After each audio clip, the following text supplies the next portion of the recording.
Estão enxergando aí? Sim. Iniciamos o capítulo 5 e falamos um bocado de coisa já sobre a questão dos conceitos da luminotécnica, né? Apresentamos os vários tipos de lâmpadas, a sua evolução, né, no processo de produção artificial do fluxo luminoso. Em casa, talvez a internet não seja tão boa, porque a cidade está muito deserta, muito vazia, e eu fiquei com receio, né, de ficar sozinha lá no Cia Amazon. Qualquer dificuldade é só me avisar, tá? Bom, e aí nós falamos também sobre os diversos tipos, né, de produção artificial do fluxo luminoso e as luminárias. E ficamos hoje de falar um pouco, antes de passar para a parte de projeto de iluminação propriamente dita, falar a respeito um pouco de ofuscamento, né, da questão do ofuscamento. Então, o ofuscamento é o desconforto sentido quando uma fonte luminosa natural indica o desempenho visual de um observador, e ele tem essa classificação aí, ele pode ser um ofuscamento direto ou refletido. Ofuscamento direto, quando a fonte luminosa clara demais se situa diretamente no campo de visão do observador. Então, quando isso acontece, ele prejudica ou às vezes até impede. Né? Por exemplo, quando você sai no sol, no solão, né?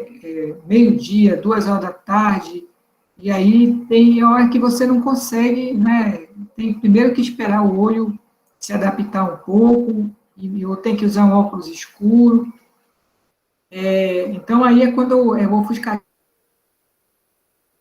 E o ofuscamento refletido é quando o observador vê o reflexo da fonte de luz sobre uma superfície brilhante, né?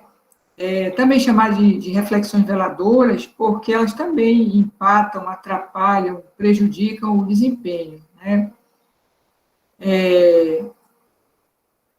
O ofuscamento direto, ele pode ser inabilitador ou perturbador. E o ofuscamento refletido, a gente vai ver mais adiante também, que a gente vê o reflexo dele, né, na superfície de trabalho. Bom, então, sobre essa questão do ofuscamento direto, né, inabilitador, desconfortável, perturbador, o inabilitador é mais comum na fontes brilhantes intensas, como a luz do sol, por exemplo, né? E o desconfortável ou perturbador geralmente ocorre no interior dos locais de trabalho, a partir de luminárias brilhantes ou janelas. Então, por exemplo, às vezes a gente chega numa sala e a pessoa fechou a cortina, né, daquela sala, fecha a janela por causa do ar-condicionado, mas, além disso, ela fecha a cortina, porque aquela claridade excessiva do lado de fora está perturbando o interior. E, às vezes, a gente até critica, né? A pessoa fechou a janela e acendeu a luz, né? Em vez de aproveitar a iluminação natural. Apaga a luz, aproveita a iluminação natural, que seria o mais adequado, né? Nesse caso aí, o ideal é que a pessoa se afaste um pouco da janela para aproveitar a iluminação natural, né? Se afaste um pouco da janela, não coloque a sua área de trabalho ou de tarefa, né, muito próxima, realmente, senão realmente vai atrapalhar. Bom, a gente vê muito essa questão do ofuscamento desconfortável. Agora, esse ofuscamento desconfortável, a partir de janela, tudo bem. E a partir de luminárias brilhantes, né? Essa questão aí das luminárias brilhantes, que é também no interior da luminária, né? Pela utilização da luminária. Geralmente são empregados limites para controlar o ofuscamento desconfortável, que é um problema maior do que o ofuscamento inabilitador na iluminação de interiores. Tá? Então, esse ofuscamento desconfortável seria aquele provocado no interior dos ambientes pelas luminárias fortes demais. Para atribuir um valor ao ofuscamento desconfortável de uma instalação, a NBR ISO CIE 8995 de 2013, que é a norma atualmente utilizada para a iluminação de interiores no Brasil, né? Ela é uma norma da ABNT baseada numa norma internacional, então ela foi toda reformulada em 2013, e ela apresenta, né, essa recomendação aí associada ao Índice de Ofuscamento Unificado, que é o UGR, dessa Comissão Internacional de Iluminação da CIE, conforme estabelecido nessa publicação internacional aí da CIE, 117, de 1996. A comissão, ela tem toda uma metodologia de cálculo, né, do ofuscamento desconfortável no interior. Ela estabeleceu uma escala para esse UGR aí, que vai de 13 até 28, e quanto menor o UGR, mais rígido deve ser o controle do ofuscamento, porque a norma estabelece uma iluminância elevada, mas, ao mesmo tempo que a gente deve prover nesse ambiente uma iluminância elevada, aí através da utilização de fonte de luz com fluxo luminoso mais forte, maior, né, a gente deve se preocupar também com essa questão da fonte de luz não provocar ofuscamento. Então, tem que haver esse controle aí, através desse índice aí. Já vem preparadas, o fabricante já, muitas vezes ele já informa, né, ele já dá essa informação do UGR da luminária, ou então a gente calcula no nosso projeto, né, de iluminação, utilizando software, o software calcula para a gente, em cima de um determinado ponto lá, onde a gente especifica qual é o UGR. E a norma estabelece o limite para esses ambientes aí. Então, existem, por exemplo, consultórios, escritórios, locais onde o UGR é mais rígido, tá? E outros ambientes, como depósitos, almoxarifados, restaurantes, onde o UGR não é tão rígido assim. De acordo com a publicação 117 da CIE, o método UGR não deve ser utilizado as grandes fontes de luz, que seriam luminárias individuais, com superfícies luminosas maior do que 1,5 m quadrado, ou tetos uniformemente iluminados, ou para pequenas fontes de luz encontradas em salas com altura inferior a 3 metros, ou em salões altos, com altura de montagem da luminária superior a 6 metros. Então, não se deve se preocupar. Normalmente a gente tem uma fonte de luz de tamanho razoável, não é tão pequena, e pé direito, né, das instalações, em torno de 3 metros, 2,80, 2,70, 3 metros. Tá? Então, onde a gente tem que se preocupar com essa escala, com esse UGR, a gente tem uma atenção maior. Depende do projeto, né, que a gente está fazendo. Bem, isso em relação ao ofuscamento desconfortável, tá? Então, existe esse controle aí através das luminárias. E o ofuscamento refletido, ele incomoda, né? Ele pode ser prejudicial, excessivamente brilhantes sobre o plano de trabalho. É a questão da escolha equivocada, digamos assim, da luminária. Você está num lugar, por exemplo, aí você abre um livro e aquela luminária fica refletida na página do teu livro. A página do teu livro, ela normalmente é brilhante, né? e aí não consegue ler direito porque fica aquela luminária lá no meio. Ou então você liga um computador e aquela luminária fica lá na tela do computador. Então, essa é a questão do ofuscamento refletido. Alguns modelos de luminárias já possuem elementos de controle de luz ou sistemas ópticos constituídos de refletores parabólicos em alumínio polido, brilhante ou acetinado. Também tem refletores que não são parabólicos, né, que são retinhos. Tem como finalidade dirigir a luz para as áreas desejadas, distribuindo melhor, permitindo redução do ofuscamento. Então, é a questão da escolha correta. E aí, nesse caso aí, o fabricante também indica, né? Essa luminária é indicada para ambientes onde de computadores. Então, ambiente como escritórios, agências bancárias, onde tem muito uso de computadores, telas de monitores, aí a gente deve se preocupar em escolher a luminária adequada, né, com esse tratamento aí, através do sistema óptico, tratamento anti-reflexo. E aí, muitas vezes, nesse caso aí, o rendimento da luminária é menor. Eu apresentei para vocês esse conceito, né? Mas aí é uma questão de que você tem que usar a luminária correta, né? Mesmo com um rendimento menor. E aí, seguir sempre a indicação do fabricante, né? Se ele diz que nos locais onde existe muita demanda visual, digamos assim, né? Deve-se utilizar,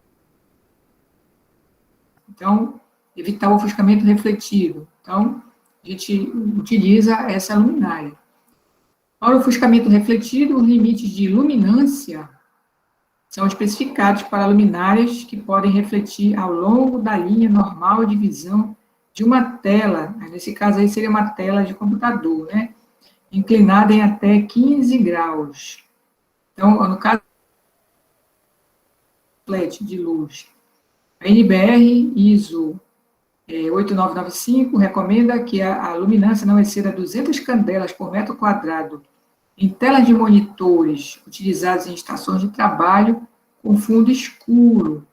Para monitores com bom acabamento anti-reflexo ou anti-ofuscamento, a luminância não deve exceder 1.000 candelas por metro quadrado.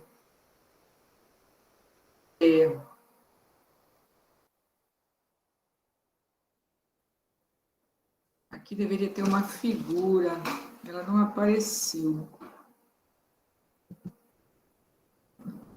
Vou ter que fechar esse capítulo e abrir de novo. Só um momentinho.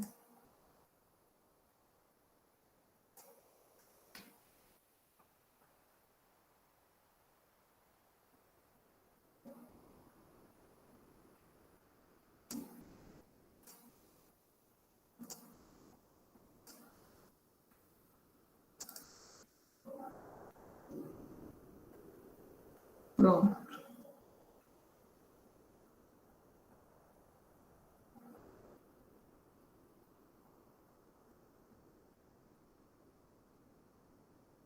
Vou procurar a figura.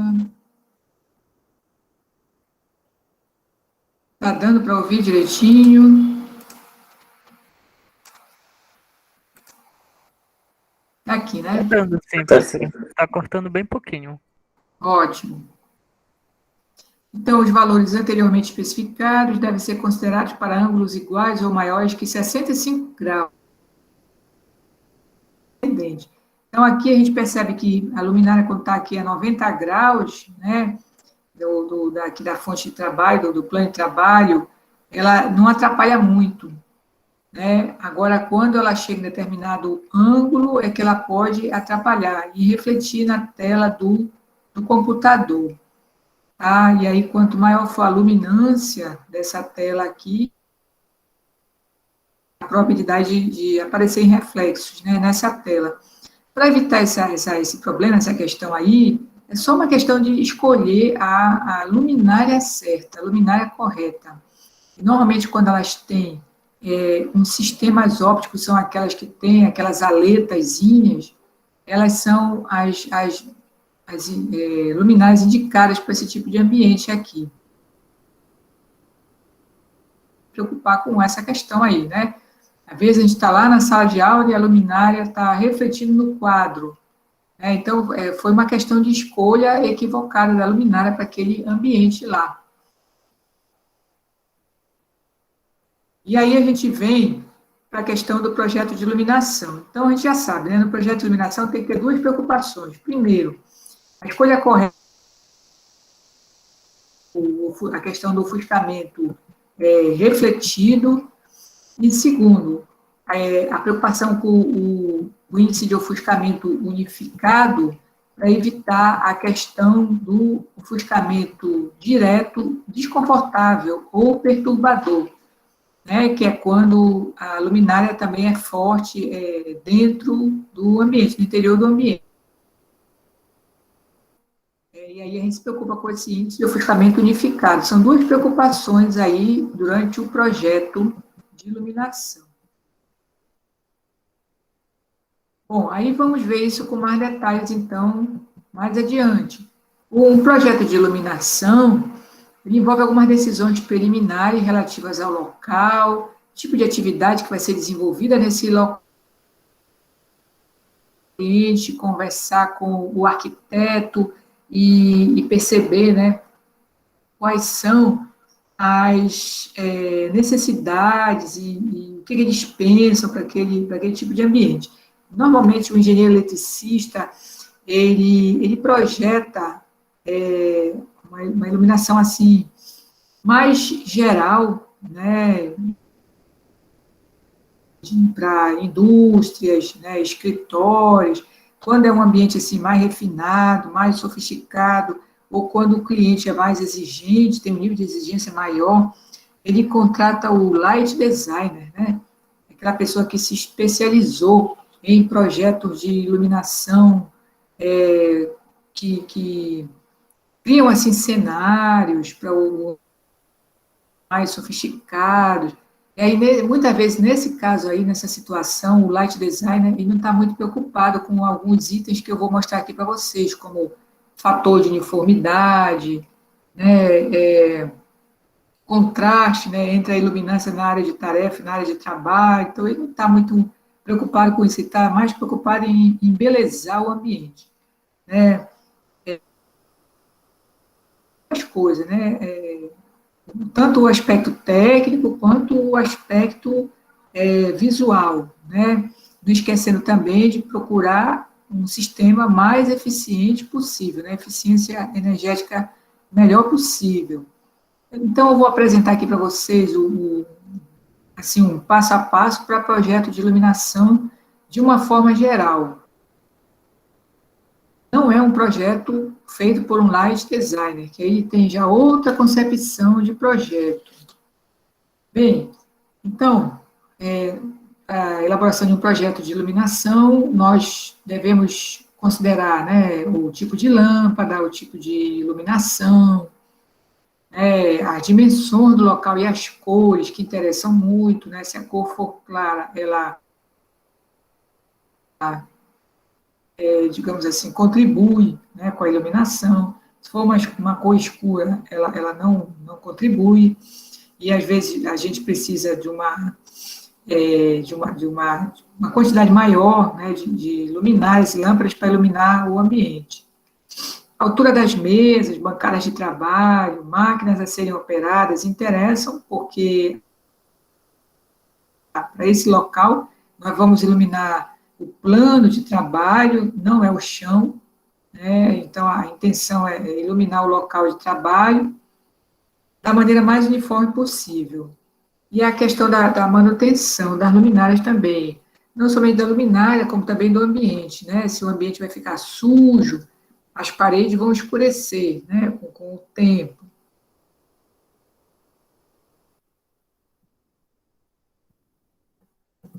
Aqui eu coloquei assim para ilustrar, né, essas figuras aí.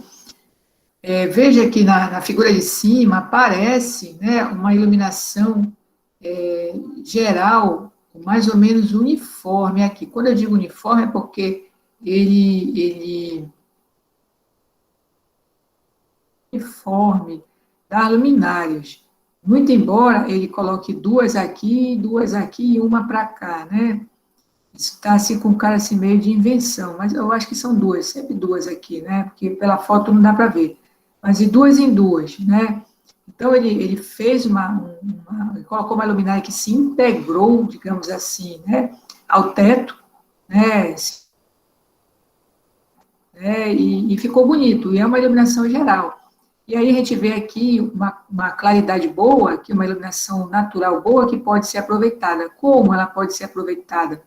Se você, na hora que for fazer o encaminhamento, você estabelece que essa luminária aqui próxima da janela, essa fileira aqui, pode ser apagada. E aí ele vai, o usuário acende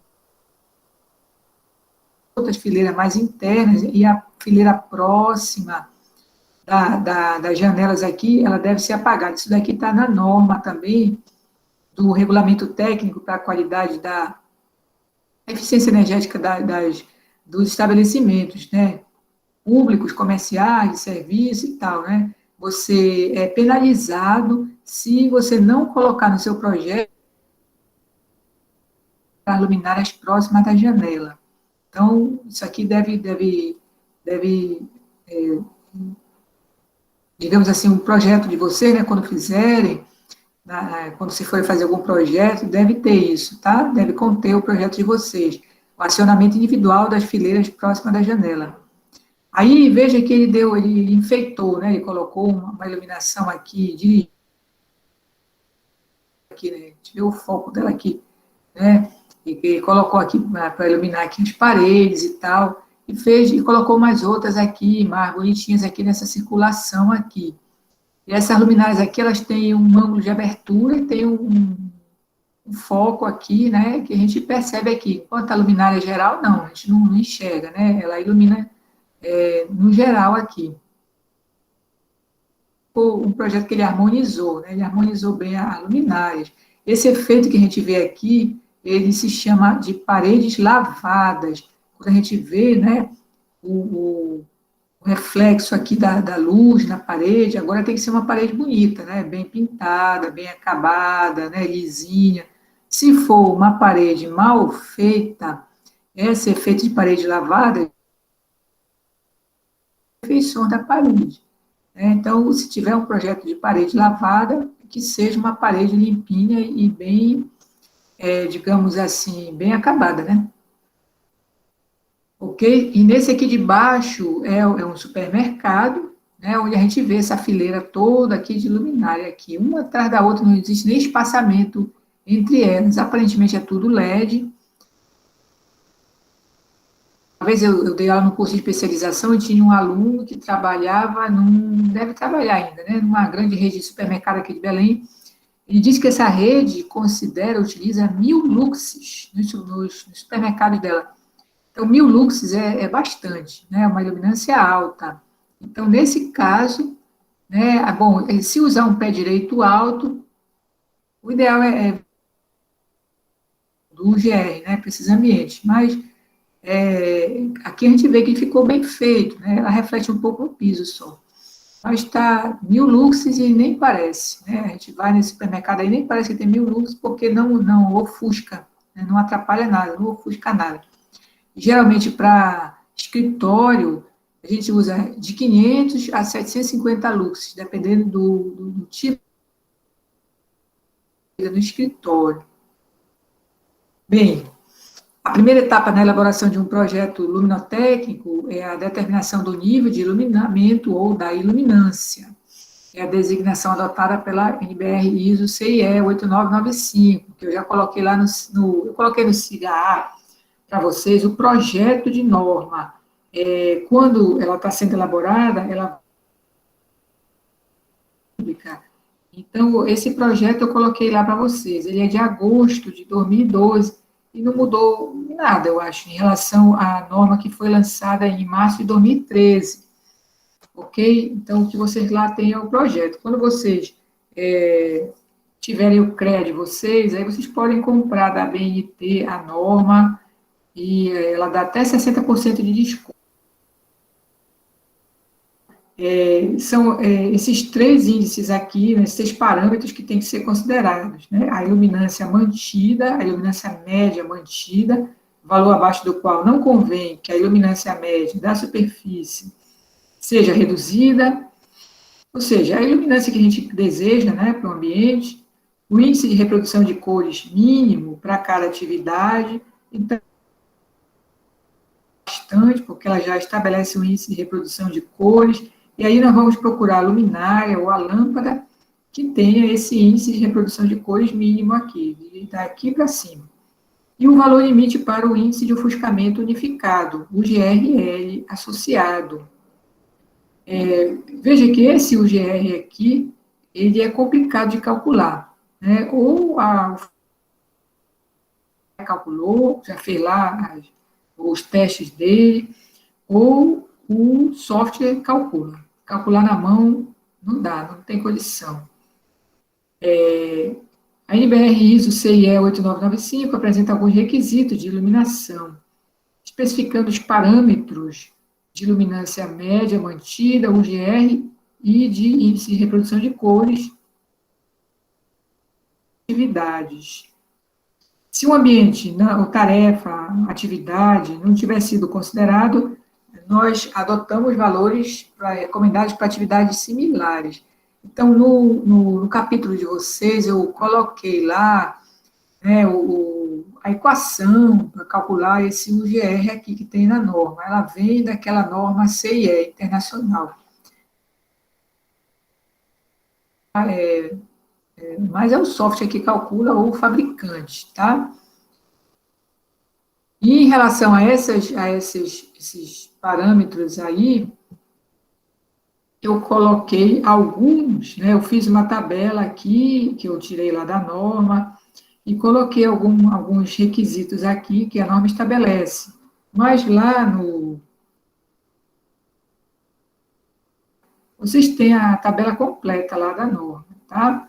Então, por exemplo, uma sala de espera, a iluminância média é 200 lux, o GRL 22, não é muito rígido, nem muito relaxado, né? E o índice de reprodução de cores 80.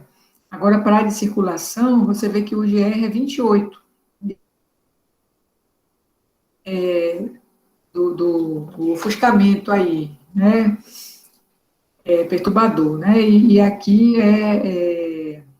o índice de reprodução de cores também não tem, é muito rígido, não tem muitos requisitos.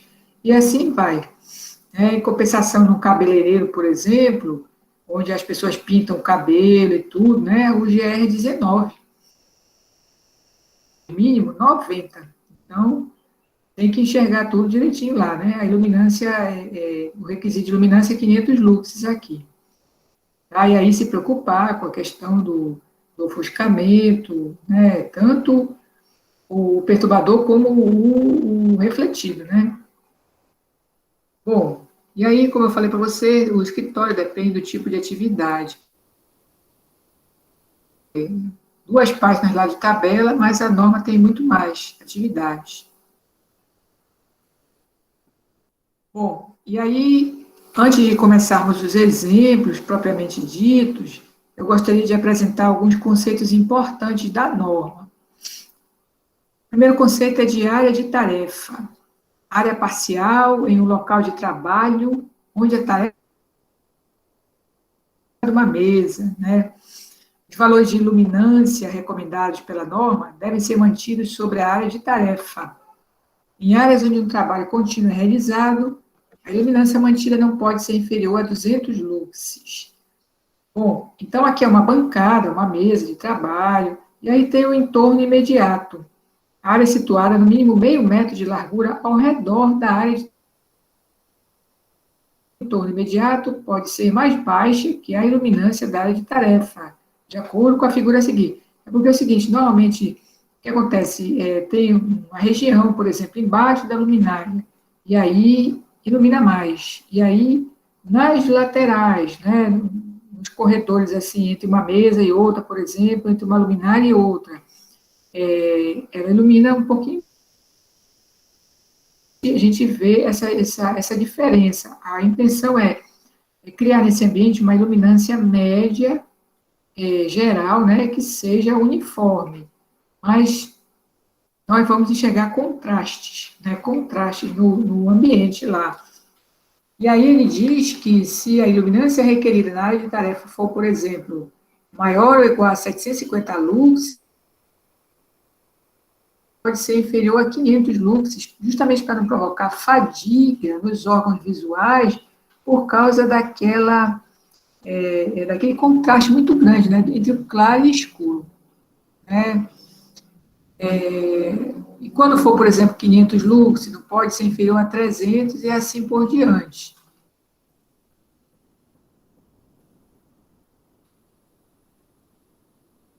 Uniformidade, outro conceito, né?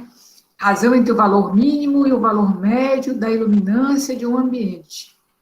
A uniformidade da iluminância na área de tarefa não pode ser menor do que 0,7. A uniformidade no entorno imediato não pode ser inferior a 0,5. Deixa eu ver se aparece aqui, ó. Aparece aqui o forma, né? Ela mostra aqui uma área de tarefa, onde ela diz que o fator de uniformidade, que é esse Uzinho aí, tem que ser maior ou igual a 0,7. Então, é a razão entre a iluminância mínima, né, e a iluminância média do ambiente. Né?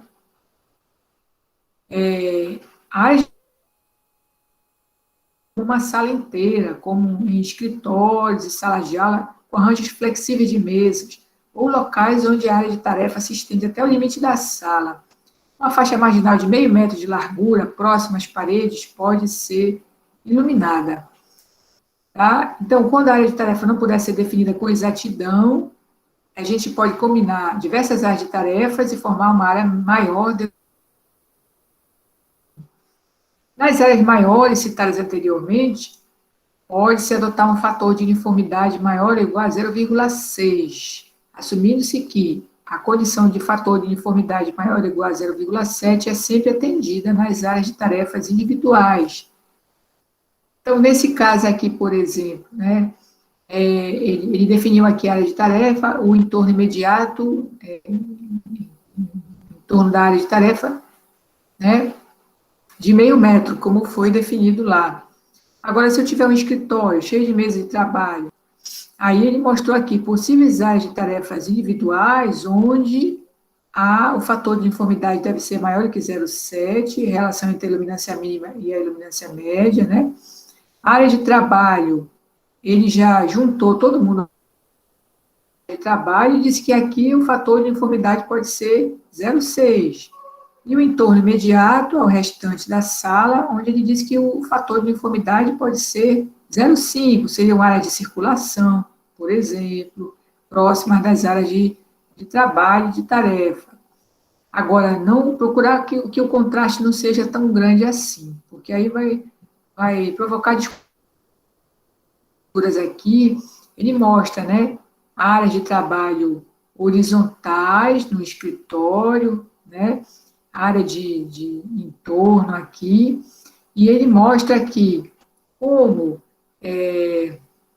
aí nesse caso ele já unificou, né, a área de tarefa e a área de trabalho, como elas são muito próximas, já unificou.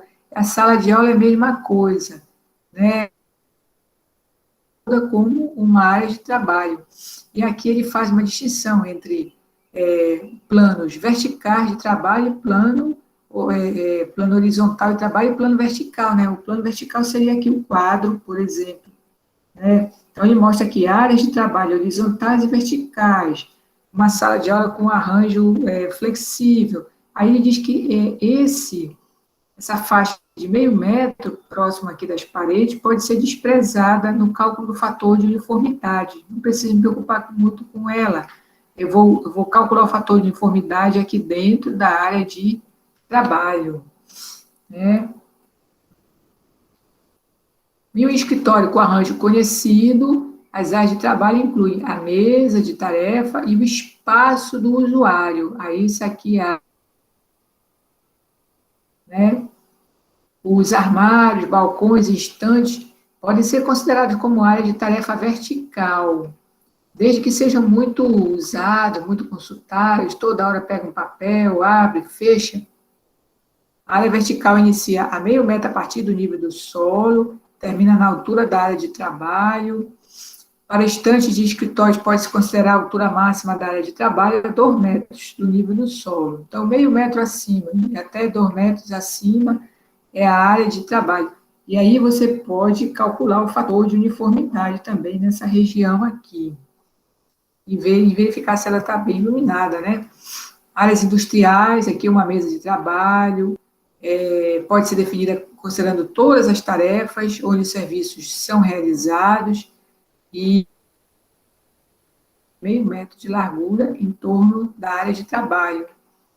É aconselhável projetar uma iluminação geral para todo o ambiente. Geralmente, o engenheiro eletricista, quando ele faz esses projetos, ele se preocupa com isso, né, com a uniformidade da iluminação, com a iluminação geral. E a uniformidade a gente só consegue distribuindo as luminárias de forma equidistante, né, entre elas. Por exemplo, eu não vou colocar, por exemplo, no ambiente desse aqui, 5 luminárias, né, que vai me sobrar uma, eu colocaria 6, e aí eu organizaria 2, 4, 6, ou 3, 6, 9.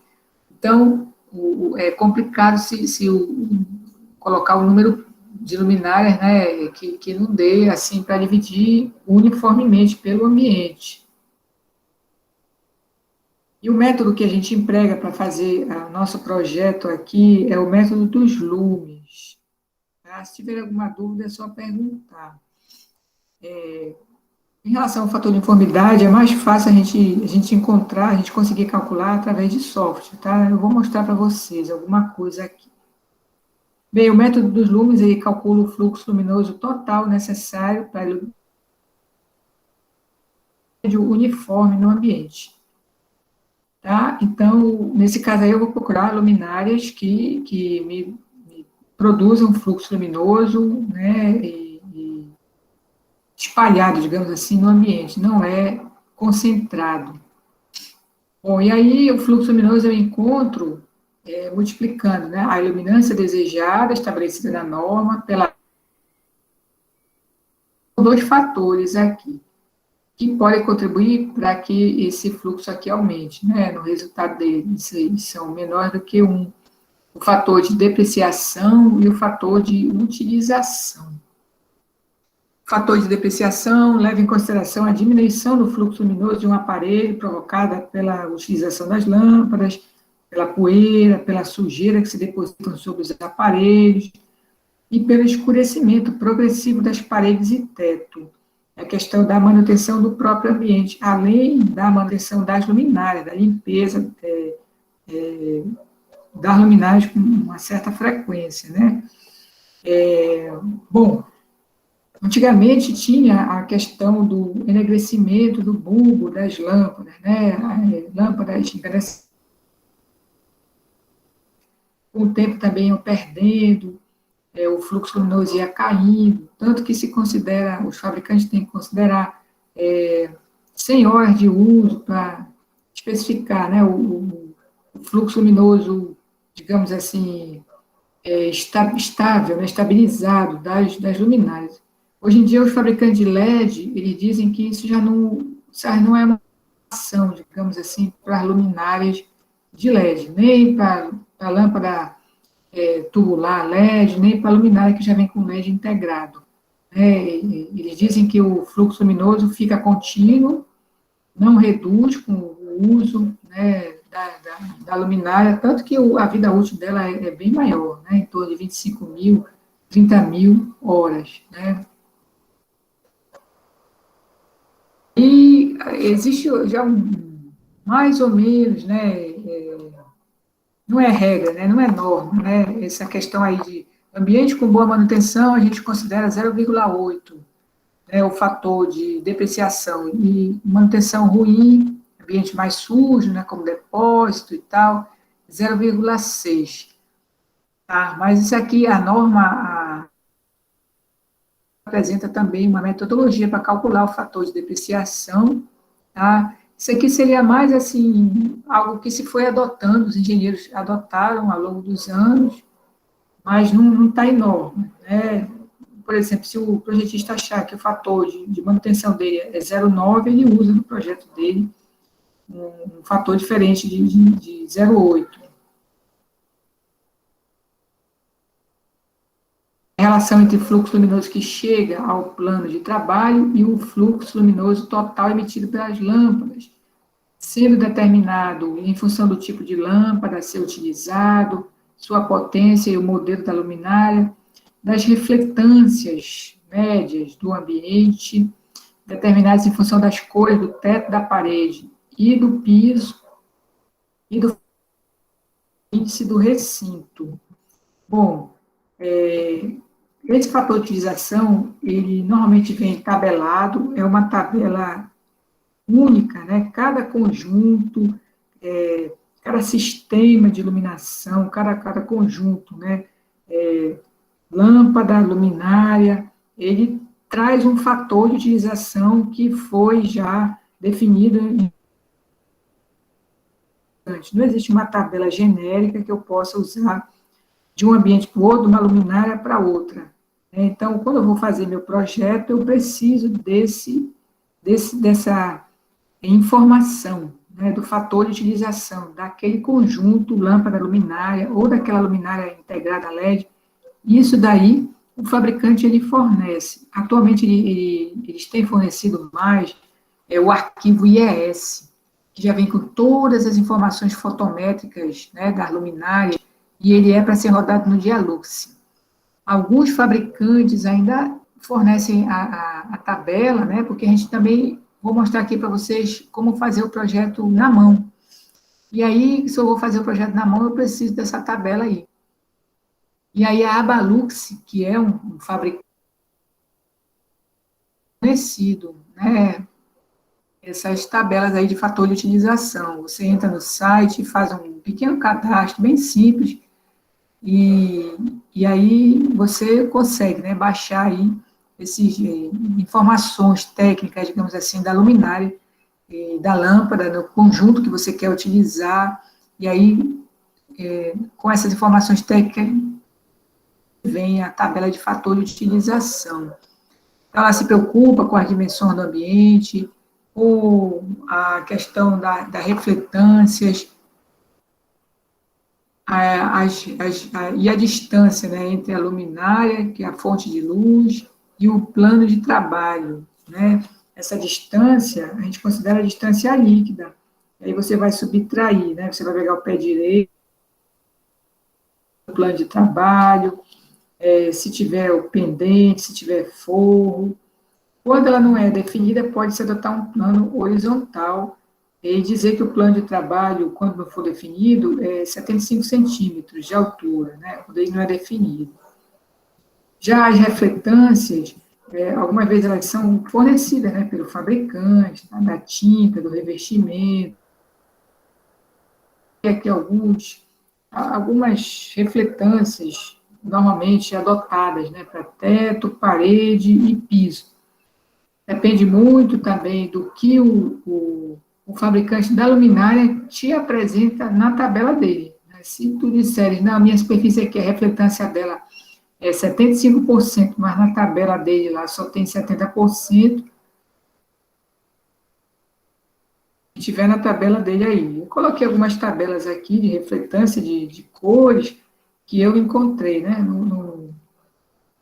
nos livros, né, nas referências. E aí, depois que a gente calcula esse fluxo luminoso total, a gente divide pelo fluxo luminoso de cada luminária, e aí encontra o número de luminárias, que vai de maneira uniforme naquele ambiente. E aí, existe esse critério aqui para luminárias retangulares, né, que vai fazer o espaçamento entre elas em função daquela altura líquida que a gente encontrou entre a luminária e o plano de trabalho. Pode ficar entre H e 1,5H, né? Essa distância líquida aí, a gente chama de H minúsculo, né? De maneira uniforme, eu teria que achar esse X aqui, entre elas aqui, E esse X' mais ou menos a metade do X, tá? E aí, de uma certa forma, o que eu vou fazer?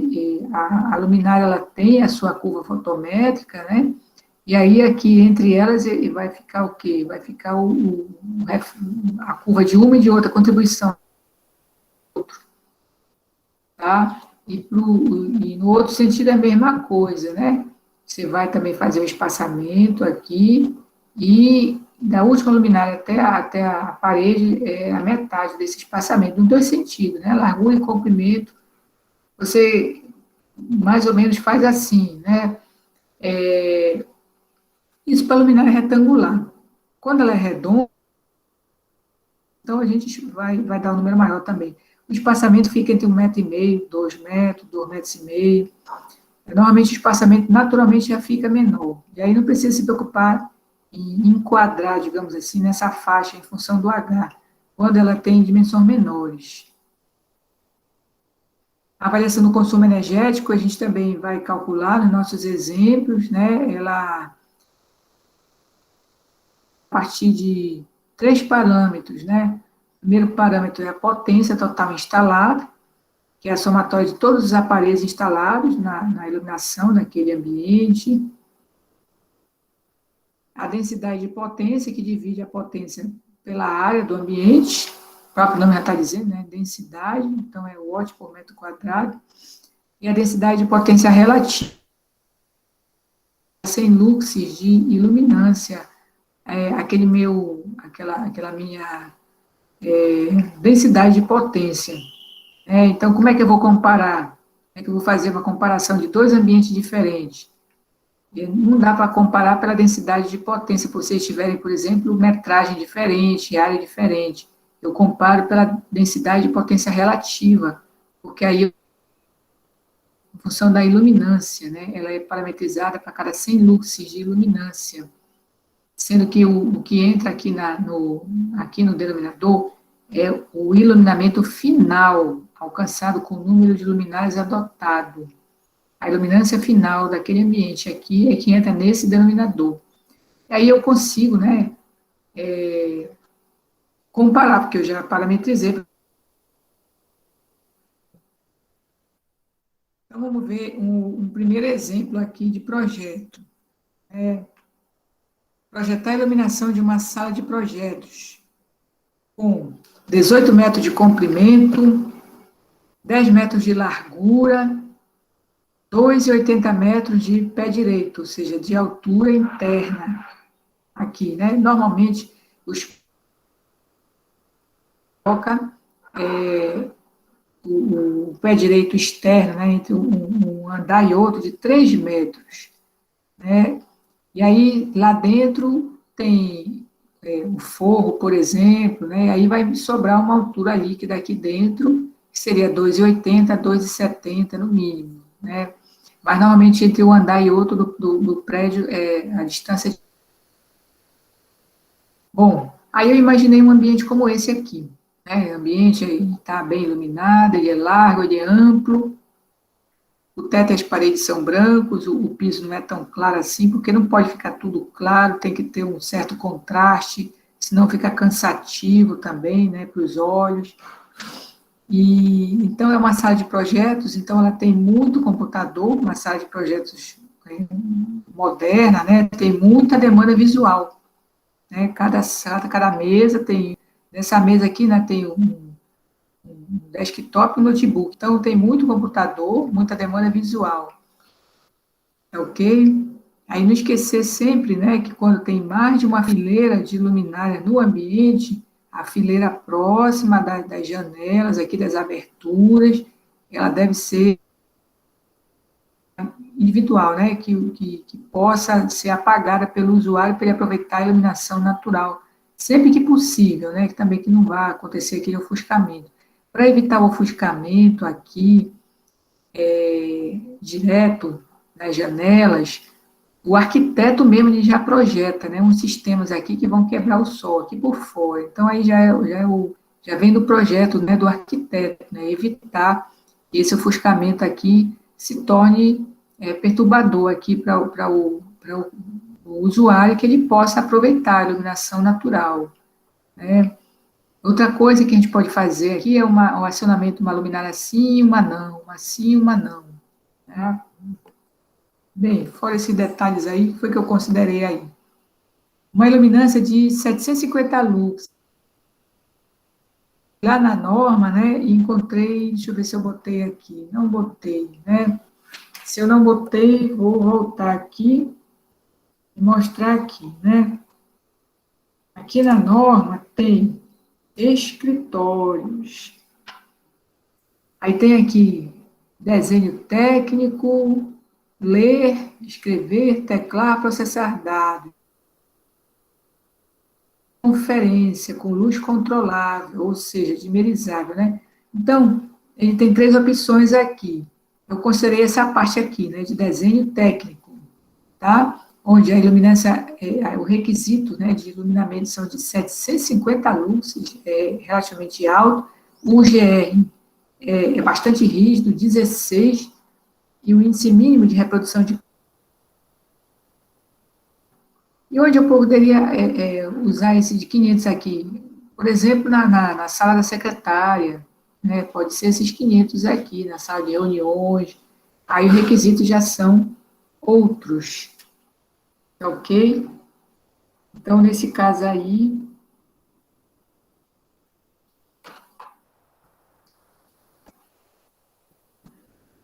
escolhida aqui, né, determinada a iluminância de 650 luxes. O GR16 e RA80 da norma, né? Então, esses dados aqui eu peguei da norma. A luminária escolhida, para mostrar para vocês, né, o uso dessa luminária, desse fabricante aqui, Philips, com uma luminária com lâmpadas fluorescentes tubulares, né, para mostrar para vocês. Mas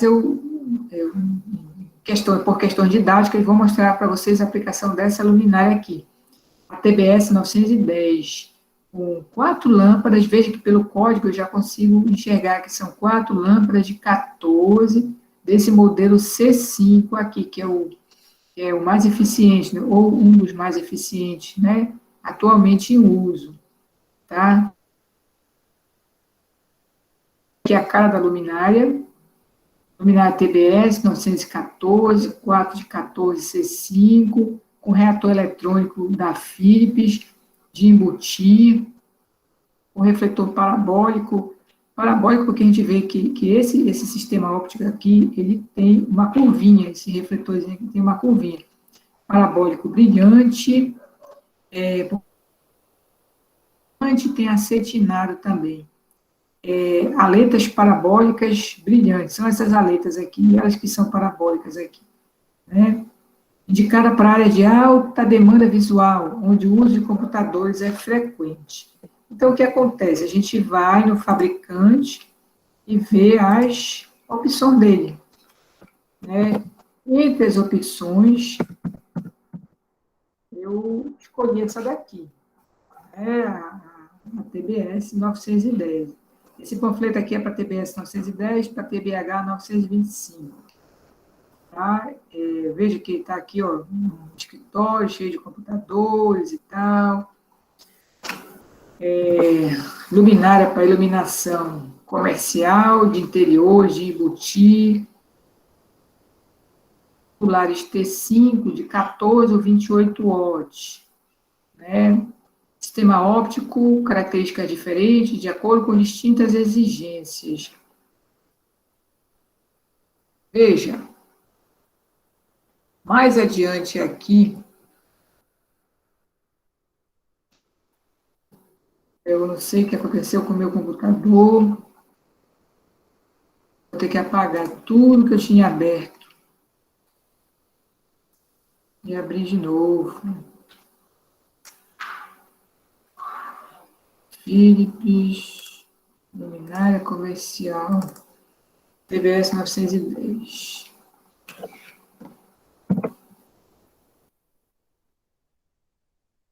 Ok.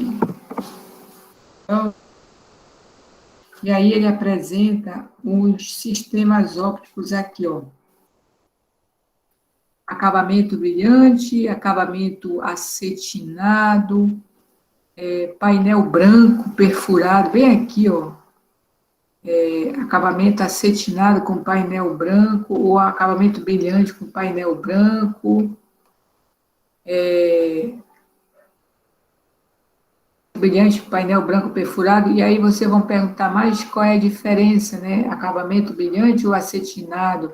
Alguns escondem mais a sujeira, outros são mais bonitos, e aí é só uma questão também de ter as opções de escolha, né, para o cliente, né, e ele coloca aqui as indicações também. O C5, refletor parabólico brilhante, aletas parabólicas brilhantes. Caracteriza-se pelo excelente conforto visual, ideal para áreas de alta demanda visual, onde o uso de computadores é frequente. Na verdade, foi essa aqui que eu escolhi, né? Sistema óptico espelhado traz ao ambiente a sensação de sofisticação, através de seus refletores e aletas brilhantes. P, acabamento em painel branco perfurado, excelente conforto visual, mesma indicação, né?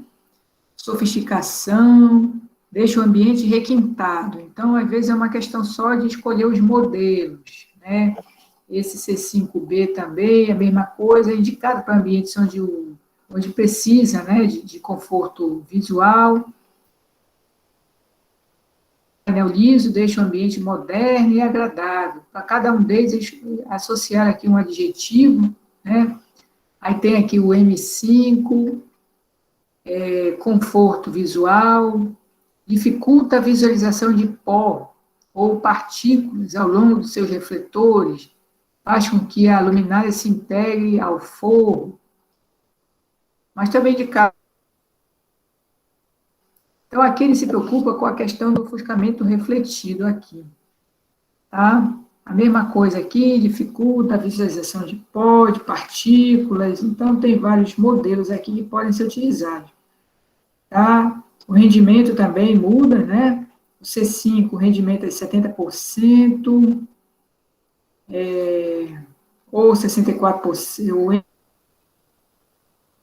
lâmpadas T5 de 14%, o C5 o rendimento de 71%, então ele pode ser utilizado com lâmpadas do modelo C5, que são as mais eficientes, duas de 14, duas de 28, 3 ou 4 de 14, ok? Então, a gente consulta aqui, né, o fabricante, a indicação do fabricante, e aí pronto, fiz essa escolha aí.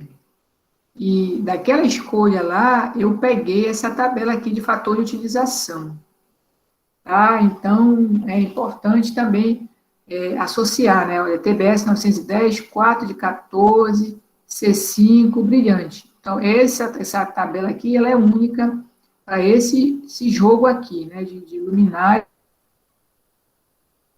sistema óptico aqui, essa tabela aqui vai mudar.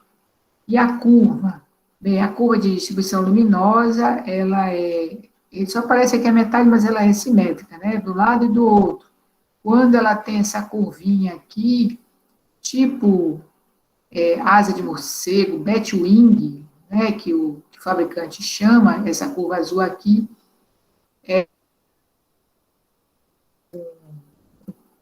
com a questão do ofuscamento, tá?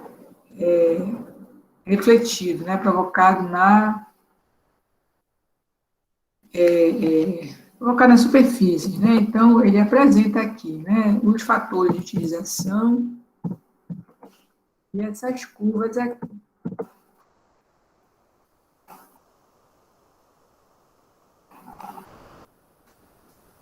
Bom, ele chama de curva polar, e aí a gente vê a distribuição do fluxo luminoso, a gente vê o ângulo de alcance, né? A gente vê o alcance da luminária, e a gente vê também que ela tem um fluxo luminoso que vai para baixo, mas tem outro que vai para as laterais. Ele é distribuído para as laterais. E quanto maior mais acentuada essa distribuição, significa que menos reflexo ela vai provocar na superfície, né? Ela se preocupa, essa curva aqui de Batwing, né?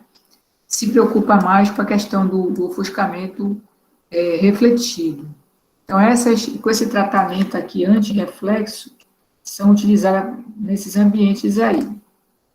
E a questão da lâmpada, né? Deixa eu ver se vai abrir agora eu fechei, né? O que eu quero mostrar para vocês é o guia de bolso. Esse guia de bolso aqui da Philips, ele é interessante, ele é de 2016. A Philips, ela não distribui muitos assim, ela tem toda uma evolução aqui. Ela começa apresentando aqui os produtos dela, né? Ela apresenta aqui lâmpada LED aqui, LED bulbo, depois as LEDs tubulares mais adiante. Mas eu quero analisar com vocês aqui a questão das fluorescentes tubulares. Então, vamos lá. Compacta, fluorescente, compacta não integrada e as tubulares. Veja que bem aqui ela diz assim, o código da lâmpada, né, e diz assim, super 80. Nessa época, quando eles atingiram, né, quando eles conseguiram que o índice de reprodução de cores chegasse a 80, aí pronto, conseguiram chegar o índice de reprodução de cores em 80, porque no início o índice de reprodução de cores dessas lâmpadas fluorescentes era ruim, elas distorciam bastante as cores, a eficiência luminosa era baixa, o fluxo luminoso variava com a temperatura de cor, veja que aqui ele coloca 4.000, 5.000, mas variando a temperatura de cor, o fluxo luminoso também variava, isso era no início, né, dessa tecnologia aqui. Então, essas TLRS aqui, elas são antigas, tá? Então, vamos gravar uma aqui, vamos dizer aqui, tem outras aqui mais antigas do que ela, né? Vou ver aqui, TLD, Super 80, essas TLD8, essas aqui são mais antigas ainda, né? E as T12 também, essas daqui são T8, essa daqui, as T12 são as mais antigas. Então, por exemplo, eu tenho aqui uma TLRS 40 watts, tá? Potência 40 watts, temperatura de cor 5.000, fluxo luminoso 2.665 lumens por watt, IRC 70, veja que ele não consegue ainda atingir 80, a vida útil é 7.500 horas, e o diâmetro, aqui nessa aqui é 40,5 milímetros, né, o diâmetro dela. Quando surgiram as TLRS, né, ele conseguiu mais ou menos o mesmo fluxo luminoso, né, por exemplo, aqui ele apresenta essa TLDR de 32 watts, o fluxo luminoso dela 2.350 lumens, essa daqui 2.600. A intenção era economizar um pouquinho de energia, né, era que ela ficasse um pouquinho mais eficiente, e ele conseguiu, né, ele melhorou a eficiência de 60, né, para 73. Agora, 2.600 lumens, né? Quando surgiram essas daqui, já melhorou, né? Olha só, essa TLDR aqui de 32, ela já tem 2.700 lumens, né? 2.700 lumens, ele apresenta aqui 3 opções de temperatura de cor, 3, 4 e 5, e caiu de 40 para 32, existe aqui uma diferençazinha um pouquinho, né, de fluxo em relação ao fluxo luminoso, a eficiência luminosa aumentou, né, porque ele conseguiu aqui economizar um pouquinho aqui de energia, né, manter ou aumentar o fluxo luminoso, o IRC já chegou em 85, a vida útil dobrou, mas o diâmetro continuou o mesmo, milímetros. E aí, apareceram as T5, né, vamos lá, apareceram as T5. Veja o diâmetro da T5, 17 milímetros, elas são bem mais finas. Aí você compara uma T5 de 28 watts, ela tem o mesmo fluxo luminoso, ou daquela de 40, com 30% de energia. Tá? Então, ela ficou bem mais eficiente. A eficiência dela é 104 lumens por watt. A vida útil já praticamente triplicou. Então, isso aqui foi uma evolução grande, né? O IRC já se manteve em 85. Uma evolução grande. Então, nós estamos adotando lá naquele exemplo a de 14 watts. Está aqui, T5 de 14 watts. 1.350 lumens luminoso, a eficiência de 96 lumens por watt. A luminária com 4,14 foi também foi escolhida com 4,14, mas podia ser com 2 de 28, tá? Então, é essa daqui, tá? E aí, eu posso usar lá a de 6.500 lumes, por exemplo, né? Porque são altos, 750 luxes, né? Quanto maior o requisito de luminância, eu poderia combinar com uma temperatura de cor mais elevada, tá? Normalmente, a indicação é essa. Se quiser um ambiente mais neutro, pode usar essa de 4.000 Kelvin aqui. Essa temperatura. Não recomendo, num ambiente de trabalho, usar 3 amarelo. Lembra que eu falei que ambiente de trabalho, a pessoa tem que ficar esperta, tá? Então, aqui na apresentação, a gente mostra, né, a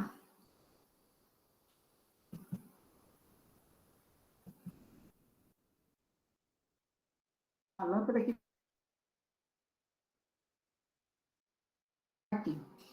A lâmpada que foi escolhida, né, a TL5, 14 watts, 865. Quando eu vejo esse código aqui, esse 65, ele já me indica a temperatura de cor dela, que é de 6.500 Kelvin. Se aqui terminasse com 40, por exemplo, eu sabia que era 4.000 Kelvin. Se terminasse com 30, 830, eu sabia que era 3. No código da lâmpada, a gente já sabe a temperatura de cor dela. Aí tem o fluxo luminoso, a potência, a eficiência luminosa e o índice de reprodução de cores, que é maior do que 80, né, 85. E o reator? Bem, o reator é o seguinte, quando você está lá no fabricante aqui, no catálogo do fabricante, qual é o reator? Quando ele fabrica, né, também, né, nesse caso aqui, a Philips fabrica os reatores dela, e aí ela indica, aqui no lado, a gente tem.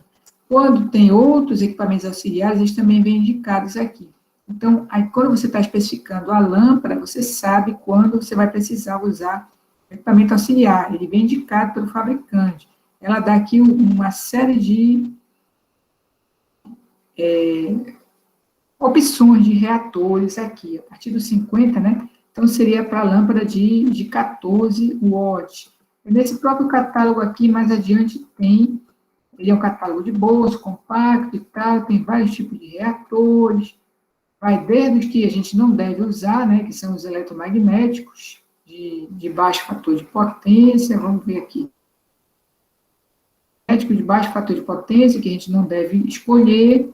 Depois vem os eletromagnéticos, que também não é interessante usar, né, mesmo que seja com alto fator de potência, porque já consome mais energia e tal, da rede, né? E aí vem os eletrônicos. O nosso eletrônico aqui, ele começa rápida, né? Para depois ir para o eletrônico mesmo direto, né? Aqui, olha, o 50. Aqui ele diz, o reator eletrônico para lâmpada fluorescente tubular T5. O 50 aqui, 3 lâmpadas de 14 watts T5, tensão nominal 220 volts. Aí eu não queria esse, né? Aqui acende as 4 lâmpadas de uma vez. E aí, se acontecer alguma coisa, ponto de luz lá, porque é um reator para todas as 4 lâmpadas, eu prefiro acender de 2 em 2, por exemplo, né? Se um reator queimar, ainda tem pelo menos metade lá da luminária funcionando. Então, não foi esse aqui que eu escolhi, nem o 50, nem o 51. E aí tem aqui o multitensão, né? Tem aqui para um, quando é, assim, o ambiente é público, por exemplo, a gente coloca um reator para cada lâmpada, porque é mais difícil a manutenção, né? Queima uma, pelo menos fica as outras três funcionando lá. E aí eu posso ter de 127 ou 220 volts, né? E aí eu escolhi um desses aqui, né? Como normalmente nossa tensão de alimentação é 127 volts, aí eu escolhi partida rápida, né? Esse fator de potência elevado, né? 0,99, o fator do reator é 1, ou seja, tudo que entra sai da lâmpada, ele não reduz o fluxo luminoso da lâmpada, né? A distorção harmônica dele é bem baixa, inferior a 10%, e esse 32 aqui significa que lâmpadas mais o reator vai ser 32 watts, tá? O consumo de 2 lâmpadas mais o reator vai ser 32 watts. Então, não me vou me preocupar mais quando eu vou especificar lá a potência daquele conjunto lá, né? Lâmpada e reator. Então, aquele conjunto vai me consumir, com 2 lâmpadas e um reator, 32 watts. Em cada luminária desse. Então, vão ser 64 watts por luminária, nesse caso aí. Tá?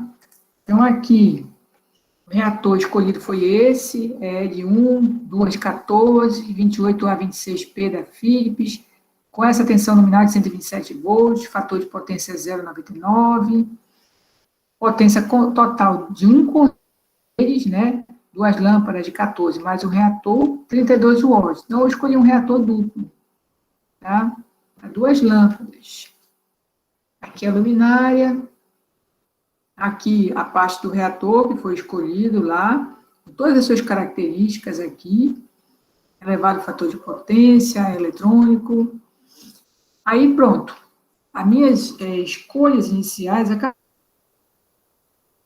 vejo quais são, né, as expectativas do cliente, do arquiteto, faça a minha proposta para eles. Olha, a minha proposta é essa luminária aqui, né?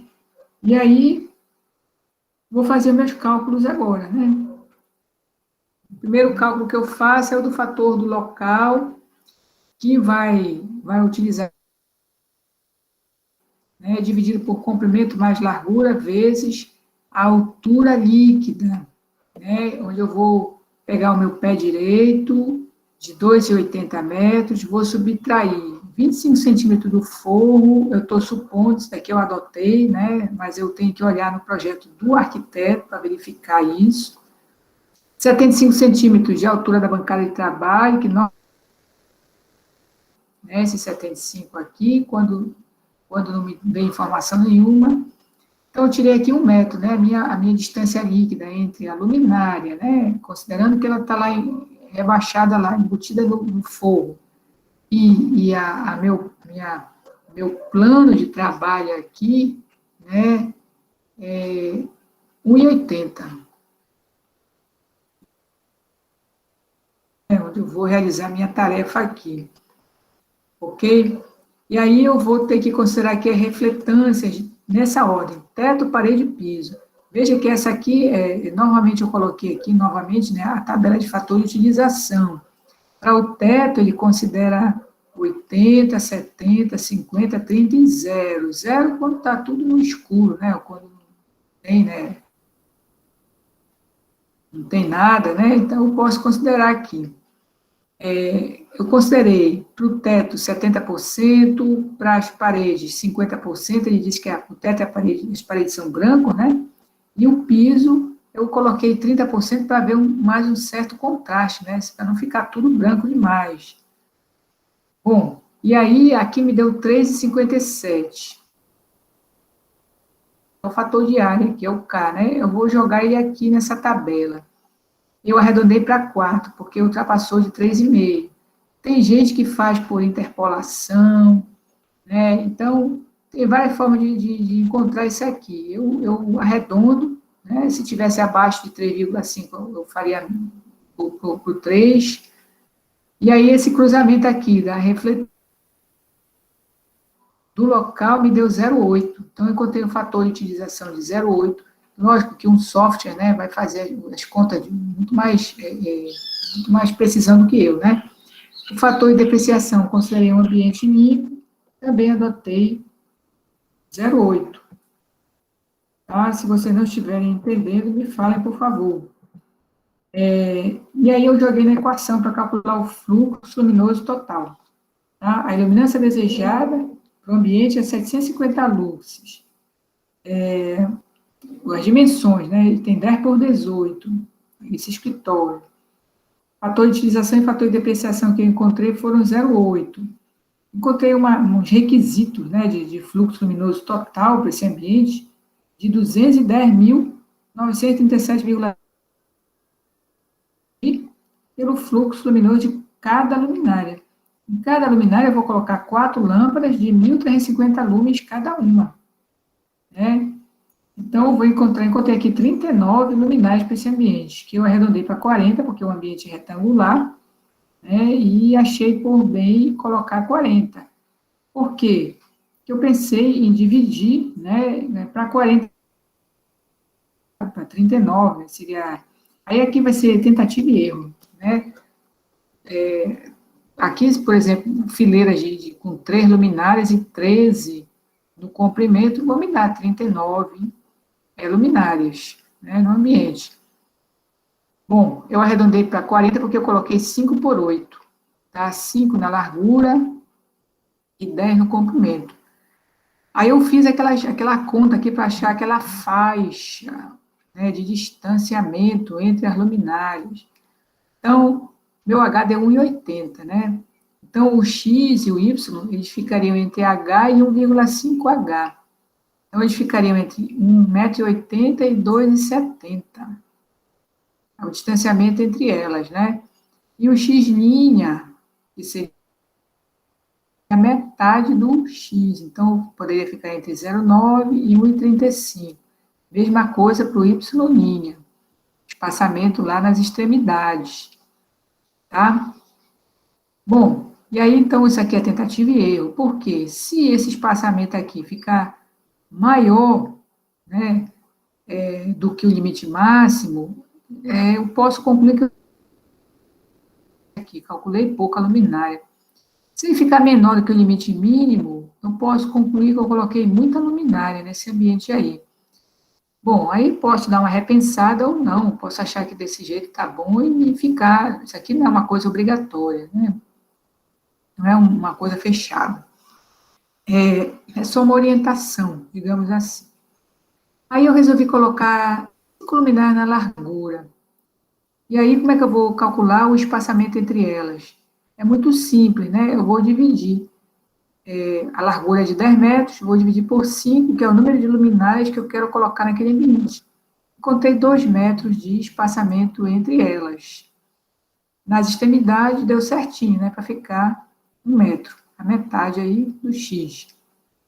No comprimento, luminárias. Então, eu vou dividir 18 metros do comprimento pelo número de luminárias desejado, 8. Deu 2,25. Como eu acho que 2,25 é um número que já tem 2 casas decimais, né? E aí é complicado para a pessoa que vai executar, ficar medindo 2 metros e 25 centímetros, talvez ela não tenha... Resolvi arredondar para 2,20. Tá? Achei que era mais fácil, porque como é que ele vai fazer? Né? Ele vai pegar, ele vai partir de um determinado local, ele vai esticar um fiozinho, e vai pregar um preguinho lá em cima, e assim ele vai fazer umas linhazinhas, assim, né, com esse fio. Depois ele vai no outro sentido, né, ele vai fazendo comprimento na largura. E aí ele vai botando esse preguinho aí. Onde essa linha cruzar é o ponto da luminária. Porque, assim, é fácil fazer isso no computador, mas vai fazer isso lá na sala, né, onde vai ser implantado o negócio lá, né? E quando a luminária, ela é embutida no forro, né, ele já tem que deixar essas marcas lá, por exemplo, na laje. Ele já deixa marcado na laje alguma coisa, ou então a gente, assim, fala mais ou menos para a pessoa que vai instalar o forro, né? Porque na hora que a pessoa que está instalando o forro, está botando o forro, ele tem que já deixar uma marcação, um furinho no forro, baixar aquele fiozinho que já está lá esperando, já está lá esperando. E aí, o eletricista vem e serra certinho o tamanho da luminária para ele embutir, para ele encaixar a luminária lá, depois que o forro está pronto. Mas aí, ele não pode tampar tudo com força e não deixar nenhum fio caindo lá, porque o eletricista tem que saber onde estava lá o fio dele. Então, isso dá um pouquinho de trabalho, né? Aí foi o que eu fiz, arredondei para 2,20. Na extremidade não vai mais ser exatamente a metade, né? Eu vou ter que ver o que foi que sobrou. Então, se eu tenho 8 luminárias, eu tenho 7 espaços de 2,20. Então, eu vou pegar 18, subtrair, né, de 7 espaços de 2,20, porque é um número a menos, né, um número de espaços, um número a menos de luminária. Dividir por 2, porque vai ficar, eu vou dividir um para um lado, outro pedaço para um lado, outro pedaço para 1,30 esse espaçamento aqui final, né, nas extremidades. Então, ficou assim. Tá? Então, ficou assim. Eu coloquei as 40 luminárias e coloquei esse espaçamento aqui. Tá? Deixa eu ver aqui. Quando eu mostrei aqui, esse cálculo aqui rapidamente, então aqui ficou 2 metros aqui, 5 luminárias e 1 metro na extremidade.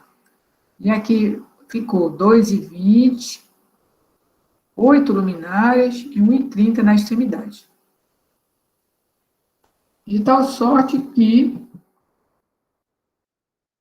ficou mais ou menos assim, ou quase isso, né? Retangularzinho. O retangular não, quadradinho, né? A luminária é quadradinha. Bom,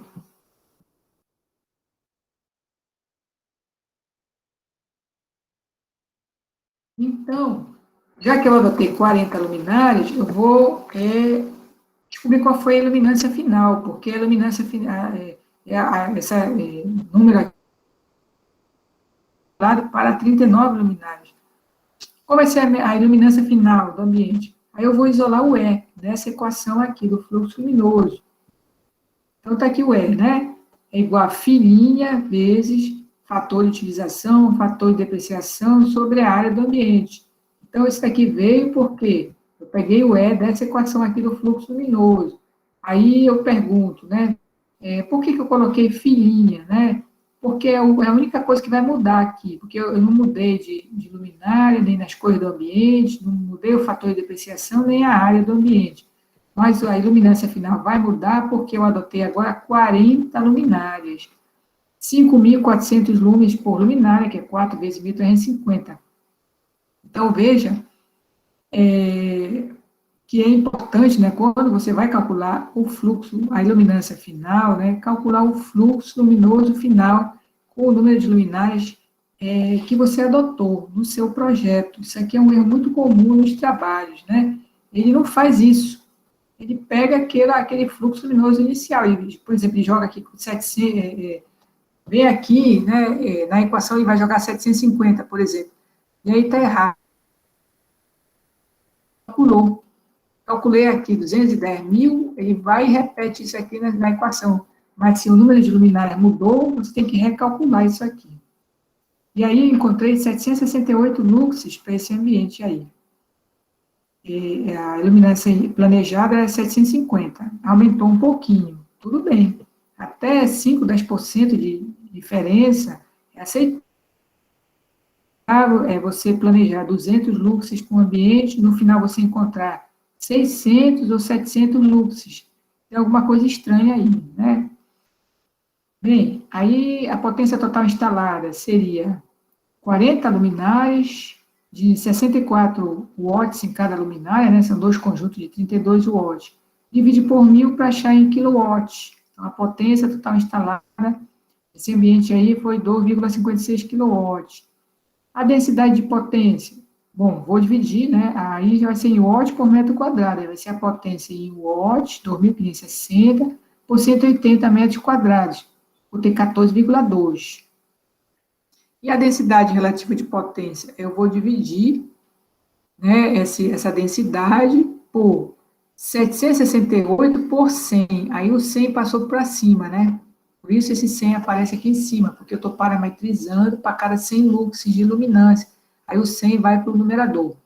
Então ficou D vezes 100 dividido pela iluminância final, o iluminamento final alcançado para aquele ambiente. Então aqui eu vou gastar 1,85 watts por metro quadrado para cada 100 lux de luminância. Geralmente, menor ele, mais eficiente é o meu sistema, né? Para cada 100 lux de luminância. Eu diria que ele favorece, né? Locais com a iluminância elevada, tudo bem.